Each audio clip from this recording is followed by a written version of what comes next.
Assalamualaikum warahmatullahi wabarakatuh. Selamat sore sahabat-sahabat dimanapun Anda berada. Baik, dalam kesempatan sore yang ceria ini kita sudah berjumpa dan bertemu dengan politisi muda asal Indramayu, Bang Suhendri. Selamat datang, Bang. Selamat datang. Terima kasih sudah mengundang saya, Mas Wamin. Siap, iya, Bang.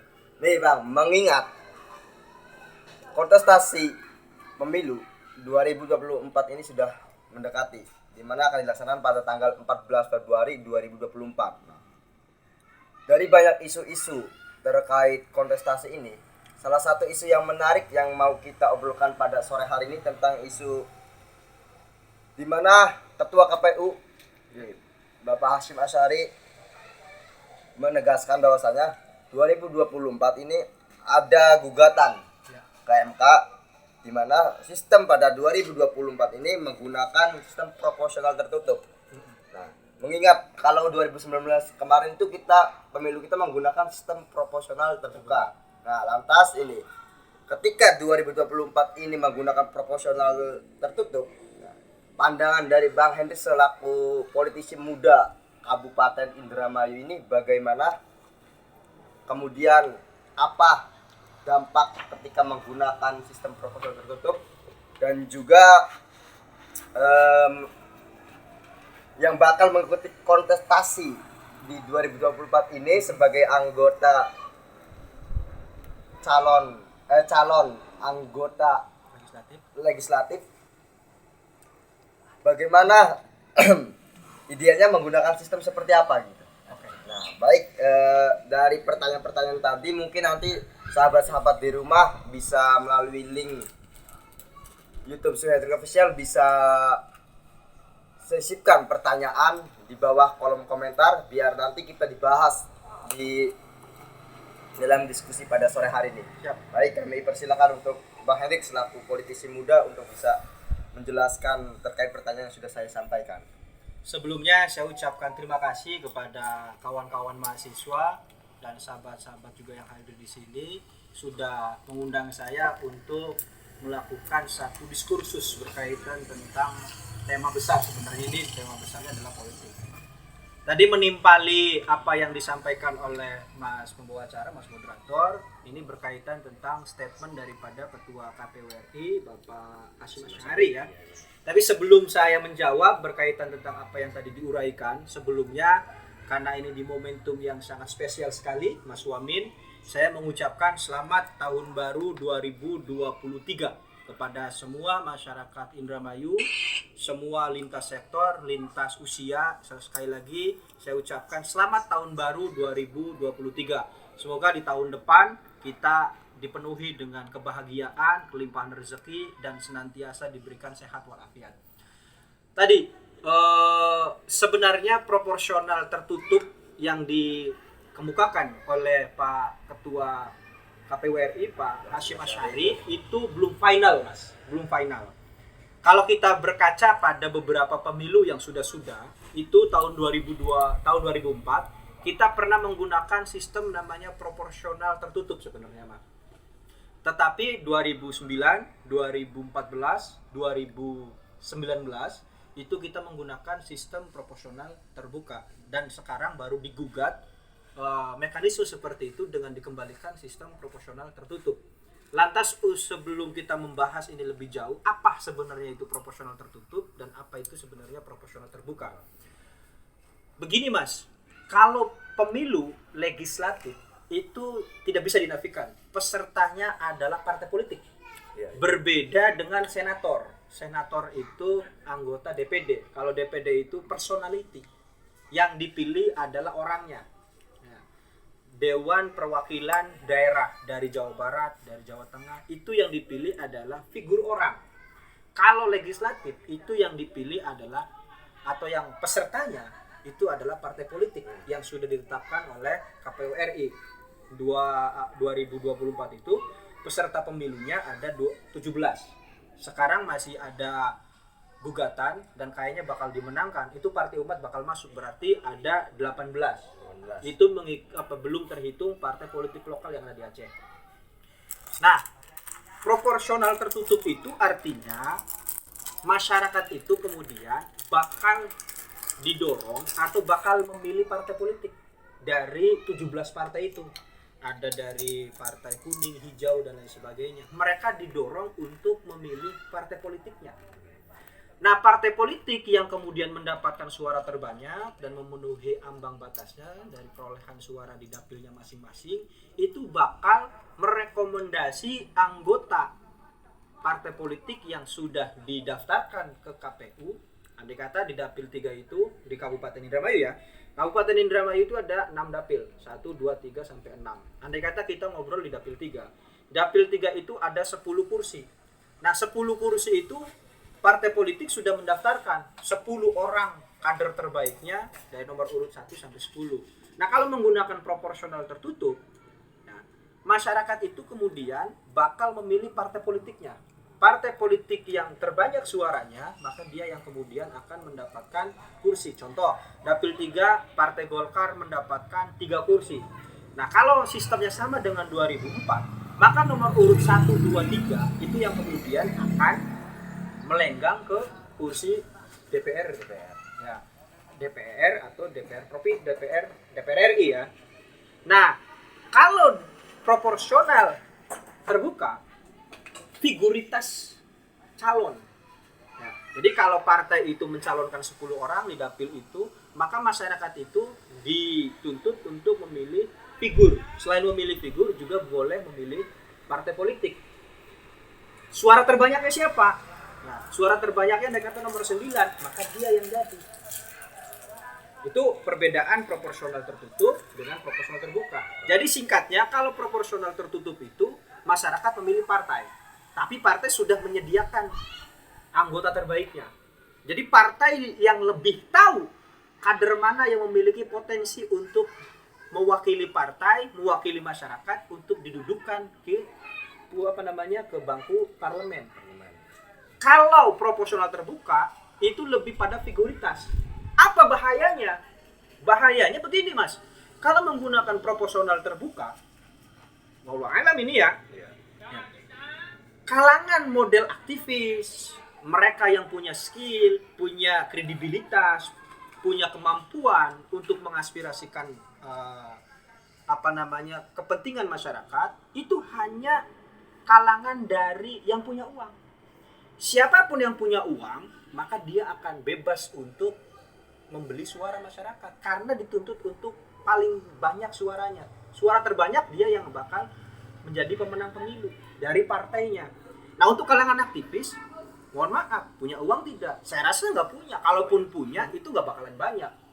Ini kan bahaya. Ya, berarti kalau satu dapil ada aktivis, lalu kemudian kontestasi internal partainya ada para saudagar, para pemodal, kalangan bohir, ya, maka saya pastikan aktivis itu bakal kalah. Karena aktivis tidak bisa atau tidak ada sesuatu yang bisa diberikan secara finansial. Kalau proporsional terbuka. Kalau proporsional tertutup, kalangan aktivis, ya pegiat mahasiswa, pegiat masyarakat itu diberi kesempatan. Karena kemudian kalau partai itu suaranya banyak, maka partai bakal merekomendasi siapa kader terbaiknya. Jadi ada kemungkinan nih ketika menggunakan proporsional tertutup bakalan aktivis bisa maju ke parlemen. Kemungkinan ada. Kalau proporsional terbuka, kalangan pegiat aktivis, pegiat masyarakat itu sekian persen, kecil sekali. Nah, mohon maaf, hari ini parlemen kita diduduki oleh mereka yang memiliki modal finansial besar. Sedangkan aktivis saya yakin hanya sedikit orang yang memiliki modal finansial besar itu, Mas. Artinya, saya sih berharap ya sebagai kalau Mas ngatain saya politisi muda, ya mungkin pelah ya. Karena saya bukan politisi muda sebenarnya, Mas. Baru orang atau masyarakat yang baru menjejakkan kakinya di gerbangnya partai politik. Kalau saya melihat kemungkinan dari politisi muda ini ya, yang memungkinkan adalah proporsional tertutup. Kalau kita dipaksakan untuk bertarung dengan mereka yang memiliki modal finansial yang sangat kuat, kita pasti nggak mampu. Dan perlu dipertimbangkan, kalau proporsional terbuka itu rawan dengan politik uang. Sedangkan politik uang dalam sistem demokrasi itu merupakan bencana bagi demokrasi. Daripada politik kita atau demokrasi kita dicederai dengan politisasi finansial, politisasi masyarakat, politik uang, lebih baik demokrasi kita harus diselamatkan dengan menggunakan sistem proporsional tertutup. Karena pemilu sejatinya, legislatif itu adalah pesertanya adalah partai politik. Biarkan partai politik diberi kewenangan untuk menentukan kadernya yang terbaik untuk mengantarkan amanat penderitaan rakyat di bangku aman. Seperti itu. Baik, terima kasih nih penjelasannya dari Bang Hendrik selaku politisi muda, tapi katanya baru mau menginjakan gerbang, tapi kita doa bersama agar beliau menjadi seorang politisi muda di kursi parlemen DPRD Kabupaten Indramayu. Nah, kemudian dampak nih Bas ya. Tadi kan sudah menjelaskan tentang proposal tertutup dan terbuka. Kemudian bagaimana secara ideal menggunakan apa, sampai menjawab menggunakan proposal tertutup agar kalangan aktivis ataupun kalangan, ya mohon maaf, orang-orang yang tidak memiliki finansial ini bisa maju mewakili rakyat untuk bisa menyuarakan suara rakyat dan bisa mesejahterakan rakyat juga.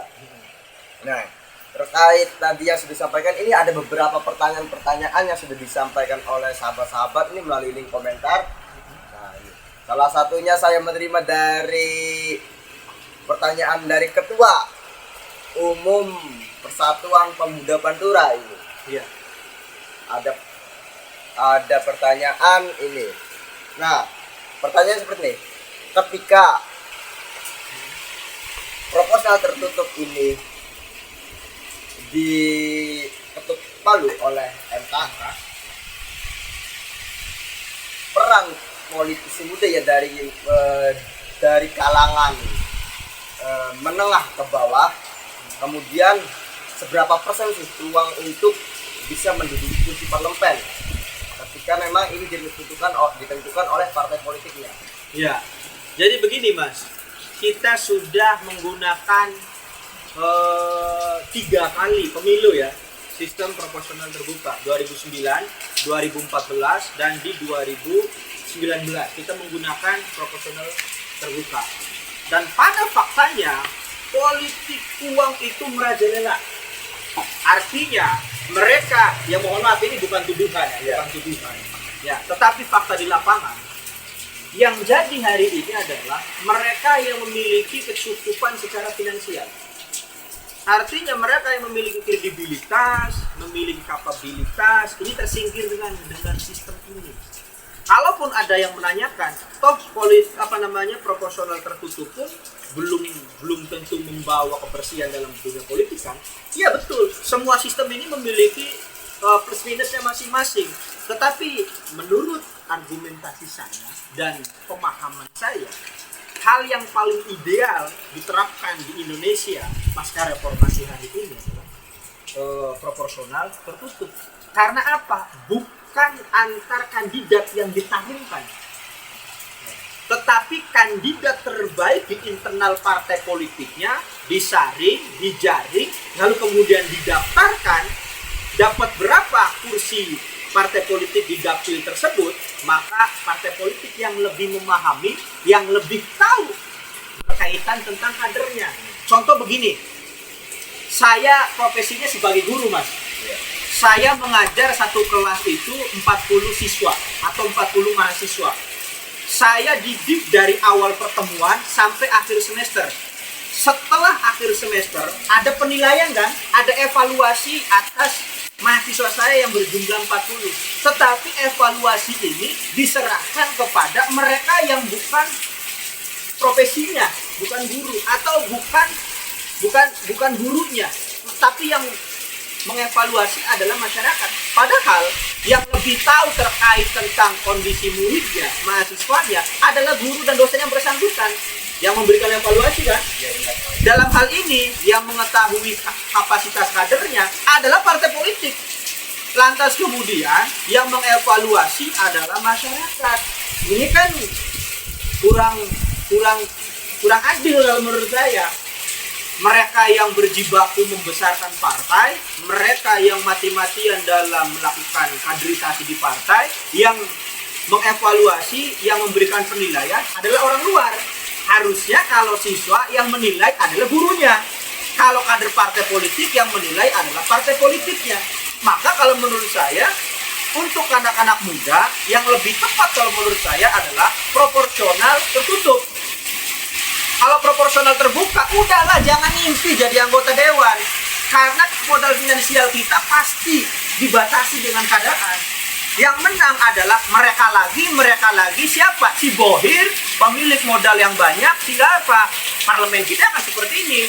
Kalau Indonesia pengen maju, Indramayu pengen maju, menurut saya, dan mudah-mudahan aspirasi saya walaupun ngobrol sederhana ini didengar oleh majelis hakim di Mahkamah Konstitusi, sehingga gugatan itu dikabulkan. Kalau proporsional terbuka, lagi-lagi lu, dia lagi. Mana peran aktivis? Bukan hanya aktivis, Mas. Kalau masyarakat kecil, jangan ngimpi deh jadi anggota dewan. Kalau nggak punya uang miliaran, kalau masyarakat anaknya petani, anaknya tukang beca, jangan mimpi deh jadi anggota dewan. Kalau proporsional tertutup, silakan kalian bermimpi setinggi yang kalian bisa. Itu. Jadi refleksi kita untuk 2022 menjelang pergantian 2023, saya berharap Mahkamah Konstitusi ya ini bisa mengabulkan gugatan proporsional tertutup, karena disitulah ada harapan, ada peluang untuk kalangan miskin layaknya kita, dari proletarian, dari seniman jalanan, dari demonstran, dari aktivis, untuk ikut serta membangun negara ini, daerah ini, untuk terlibat dalam kursi parlemen. Baik, luar biasa nih Bang Hendrik, penjelasannya sangat gamblang, sangat jelas, kemudian menjawab pertanyaan yang sudah dilontarkan oleh para pemirsa yang menonton channel ini cukup ngena gitu di hati. Nah, sehingga pada sore hari ini di studio yang sangat mewah ini, ini kan bukti Mas ya. Iya. Kita studio saja asal jadi Mas. Kita nggak bisa buat studio, apalagi sewa studio Mas. Iya betul. Untuk mengadakan podcast diskusi aja kita dengan kondisi sederhana. Jangan mimpi deh kita bisa ngasih masyarakat uang. Ini 500.000, ini 100.000, ini 50.000 terus pilih saya ya. Untuk ngadain podcast saja dengan kondisi yang sangat sederhana. Ala kadarnya ya. Tetapi tidak menutup kemungkinan kita pun pengen berperan untuk membangun bangsa, membangun daerah kita, dan kita ikut terlibat. Makanya sekali lagi, ya, proporsional tertutup itu adalah jawaban atas kegelisahan kita bagi layaknya kita di kalangan miskin kota. Bahasa mahasiswa itu Mas. Ya Bang, benar sekali Bang, ini ya kita di studio yang sangat sederhana, tapi semoga dengan apa diskusi yang sudah kita diskusikan pada sore ini ya terdengar sampai majelis konstitusi, sehingga bisa mendengarkan apa yang kita bicarakan pada hari ini, sehingga ketika 2024 ini bisa menggunakan sistem proporsional tertutup. Nah, mungkin itu saya selaku moderator diskusi pada sore hari ini. Jika saya ada kata ini kesalahan kata, kemudian saya juga mohon maaf.